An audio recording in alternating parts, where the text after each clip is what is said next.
আমার মাননীয় চেয়ারম্যান নির্বাচনের পূর্বে জনগণের উদ্দেশ্যে যে সমস্ত কমিটমেন্ট দিয়েছিল পর্যায়ক্রমে একটা একটা করে সকল কমিটমেন্টগুলো ইনশাআল্লাহ বাস্তবায়ন হবে।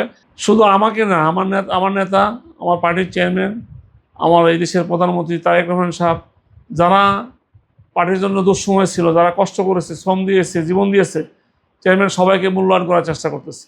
আমি মনে করি মাননীয় চেয়ারম্যান আমাদের সবাইকে মূল্যায়ন করতেছেও করবো ইনশাল্লাহ। এখন চেয়ারম্যান যদি মনে করে যে এই কমিটি আরও নতুন কমিটি দিলে আরও পার্টি গতিশীল হবে, ভালো হবে, চেয়ারম্যান সাহেব ভালো জানে, উনি যদি মনে করে দেওয়া উচিত দিবে। বাংলাদেশের প্রথম ইমিউনিটি বুস্টার সমৃদ্ধ ফ্যান্টাস্টিক হ্যাপি এনার্জি বিস্কিট।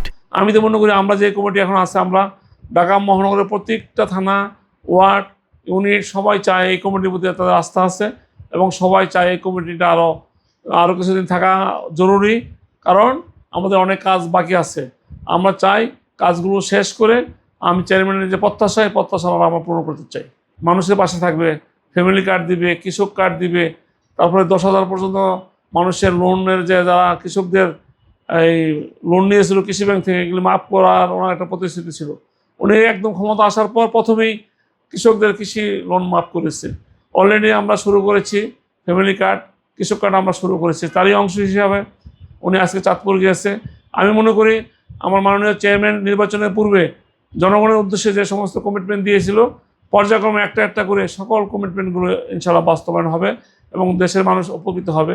চেয়ারম্যানের উদ্দেশ্যে আমি বলতে চাই, চেয়ারম্যান যদি এগিয়ে যায়, জনগণ, বাংলাদেশের জনগণ ওনার পাশে আছে, থাকবে, ভয়ের কোনো কারণ নেই। ইনশাআল্লাহ আমরা সবাই মিলে সুন্দর একটা দেশ গড়তে চাই তারেক রহমানের নেতৃত্বে। চেয়ারম্যান সাহেব, মাননীয় প্রধানমন্ত্রী আমাকে এবং আমার কনভেনর আমিনুল হক সাহেবকে ঢাকা মহানগর উত্তরের জন্য যে দায়িত্ব দিয়েছেন, আমরা সেই দায়িত্বটা ইমানি দায়িত্ব হিসেবে গ্রহণ করেছি, চ্যালেঞ্জ হিসেবে গ্রহণ করেছিলাম এবং আমরা ঢাকা মহানগরের প্রত্যেকটা প্রান্তে আমি এবং আমিনুল হক সাহেব একসাথে থেকে প্রতিটা প্রায় 620টা ইউনিট কমিটি করছি, 71টা ওয়ার্ড কমিটি করেছি, 26টা থানা কমিটি করেছি সম্মেলনের মাধ্যমে এবং আমরা ঐক্যবদ্ধ থাকার কারণে কোনো সমস্যা হয় নাই।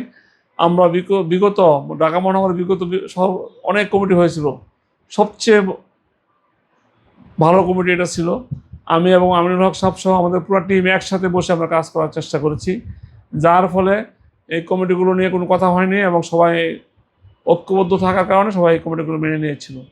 আমি প্রায় 1988 থেকে ছাত্রজীবন থেকে আমার ছাত্রদলের মাধ্যমে এই বিএনপিতে আমার যাত্রা শুরু। পরবর্তীতে বিএনপির ছাত্র বিষয়ক সম্পাদক ছিলাম উত্তরা থানার, তারপরে বিএনপির তুরাগ থানার সেক্রেটারি হিসেবে কাজ করেছি, ঢাকা মহানগর উত্তরের অ্যাসিস্ট্যান্ট সেক্রেটারি হিসেবে কাজ করেছি, ঢাকা মহানগর বিএনপির যুগ্ম আহ্বায়ক হিসেবে কাজ করেছি।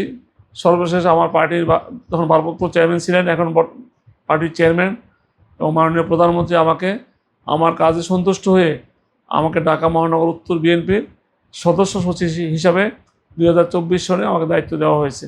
আমি তারপর থেকে ওনার নির্দেশ মোতাবেক কাজ করে যাচ্ছি এবং আমি ঢাকা মহানগরের প্রত্যেকটা প্রান্তে আমার পদচারণা আছে, সবাইকে নিয়ে, সব ওয়ার্ড, থানা, ইউনিট কমিটি আছে, সবাইকে নিয়ে আমি কাজ করার চেষ্টা করতেছি এবং আমি মনে করি আমি এবং আমিনুল হক সাহেবের যে কমিটি আমার পার্টির চেয়ারম্যান দিয়েছে, আমরা সফল হয়েছি এবং সফলতার সাথে কাজ করার চেষ্টা করছি এবং ঢাকা মহানগরের প্রত্যেকটি প্রান্তে জনমানুষের সেবা করার চেষ্টা করতেছি। সাধারণ মানুষের পাশে থেকে আমার নেতা, আমার পার্টির চেয়ারম্যান তারেক রহমানের যে প্রত্যাশা, সেই প্রত্যাশা অনুযায়ী জনগণের পাশে থেকে কাজ করার চেষ্টা করতেছি, এখনও আছি, ভবিষ্যতে ইনশাআল্লাহ অব্যাহত থাকবে।